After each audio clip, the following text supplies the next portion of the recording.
Hola y bienvenidos. Pensemos por un momento en esto. En el corazón de cada ser vivo hay un manual de instrucciones, un código que lo dicta absolutamente todo. Pues bien, hoy vamos a sumergirnos en el increíble viaje que nos ha llevado a poder leer ese manual, el ADN. Imaginemos lo que eso significa, ¿no? Tener esa capacidad, la de descifrar el lenguaje exacto que nos construye, que a veces nos enferma y sobre todo que nos hace únicos. Bueno, pues esa es la gran promesa de la secuenciación genética.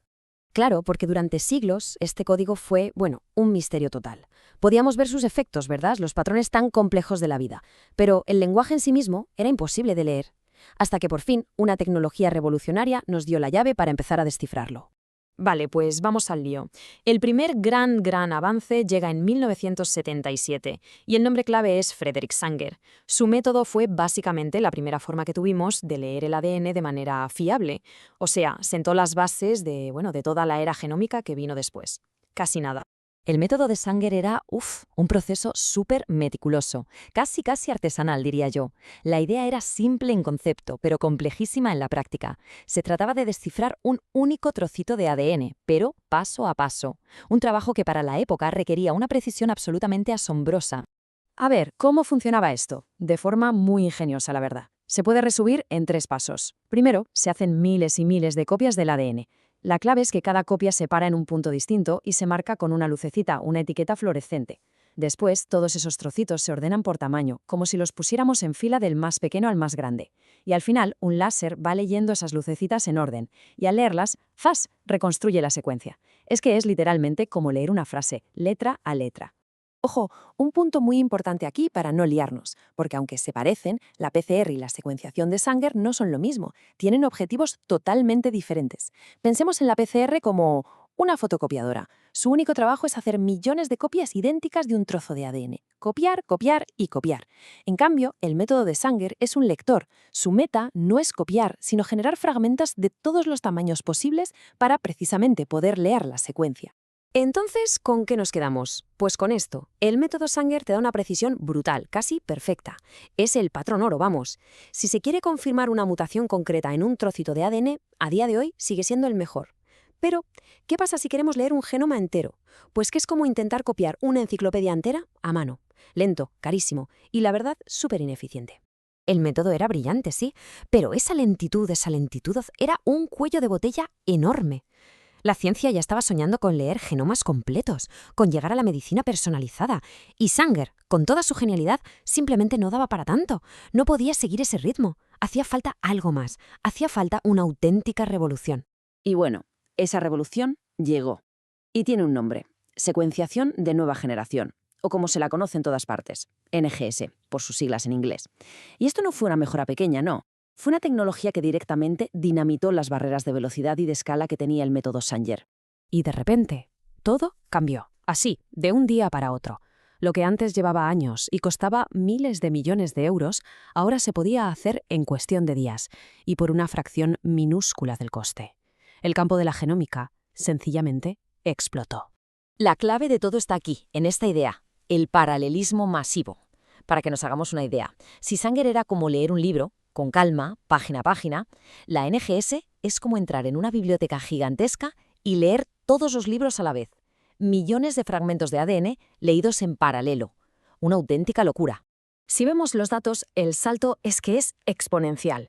Pasamos de leer un solo fragmento a leer millones de ellos, de tardar días en leer un solo gen a leer un genoma entero en esos mismos días.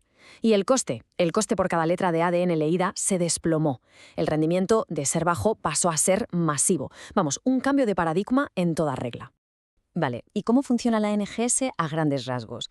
Pues aunque es un proceso súper complejo, lo podemos resumir en 4 pasos. Primero, se coge el genoma y se rompe en millones de trocitos pequeños. Segundo, a cada trocito se le pega una especie de etiqueta que se llama adaptador. El tercer paso, y aquí está la magia, es que se leen todos esos millones de trocitos a la vez. Y por último, un software potentísimo coge todas esas lecturas cortas y las vuelve a unir como si fuera un puzzle de millones de piezas para reconstruir el genoma original. Impresionante. Pero bueno, más allá de la tecnología, que es fascinante, vamos a lo importante. ¿Cómo nos afecta todo esto en el día a día? Porque el verdadero impacto, la verdadera revolución de la secuenciación, la vemos en la medicina, en nuestra salud. Por ejemplo, en la oncología. Aquí el cambio ha sido total. Antes se trataba el cáncer de pulmón como si fuera una única enfermedad. Ahora no. Ahora se secuencia el ADN del tumor de cada paciente, y eso permite encontrar la mutación exacta que lo está causando y elegir un fármaco que actúa como un misil teledirigido, que va directo a por esa diana. Pasamos de la quimio, que es como tirar una bomba, a la medicina de alta precisión. Otro campo que ha dado un vuelco es el del diagnóstico prenatal. Pensemos que antes muchas pruebas eran invasivas y, claro, tenían sus riesgos. Ahora la cosa ha cambiado radicalmente. Con un simple análisis de sangre de la madre, se puede analizar el ADN del feto y detectar posibles anomalías cromosómicas de forma súper temprana. Es mucho más seguro y, sobre todo, da una tranquilidad a las familias que no tiene precio. Y en enfermedades infecciosas, la velocidad lo es todo. La capacidad de secuenciar el genoma de un nuevo virus en cuestión de horas es fundamental. Permite a las autoridades sanitarias seguir un brote casi en tiempo real, ver cómo se está extendiendo, si se está volviendo resistente a los medicamentos y, por supuesto, acelera muchísimo el desarrollo de vacunas. Lo hemos visto todos. Es una herramienta de salud pública de primer nivel. Pero quizá donde el impacto es más profundo, más personal, es en las enfermedades raras. Hay que ponerse en la piel de esas familias que pasan años, a veces décadas, de médico en médico sin un diagnóstico, sin una respuesta. Pues bien, la secuenciación del genoma completo puede encontrar esa única letra, esa errata, en un libro de 3.000 millones de letras, que es la causa de todo. Para muchísimas familias, esto supone el fin de una auténtica odisea diagnóstica y, por fin, el comienzo de un camino con algo de esperanza. Y todo esto que hemos contado ya es el presente, pero la historia, claro, no acaba aquí. Esta tecnología sigue avanzando a una velocidad de vértigo. Así que la pregunta es, ¿qué viene ahora? ¿Cuál es el futuro de la genómica? Pues ya estamos asomando la cabeza a lo que se llama la secuenciación de tercera generación. Hay tecnologías nuevas, con nombres como PacBio o Nanopore, que ya pueden leer trozos de ADN larguísimos, pero larguísimos, sin tener que cortarlos en pedacitos. Si antes leíamos letras y luego frases, esto es como poder leer capítulos enteros del libro de la vida de una sola sentada. El viaje ha sido increíble. Hemos pasado de ser en esencia analfabetos genéticos a poder leer nuestro propio libro de instrucciones de cabo a rabo en cuestión de horas. Esta capacidad nos da un poder que no tiene precedentes y nos deja con una pregunta final, una pregunta que lo cambia todo. Ahora que por fin hemos aprendido a leer el código de la vida, ¿qué vamos a escribir a continuación?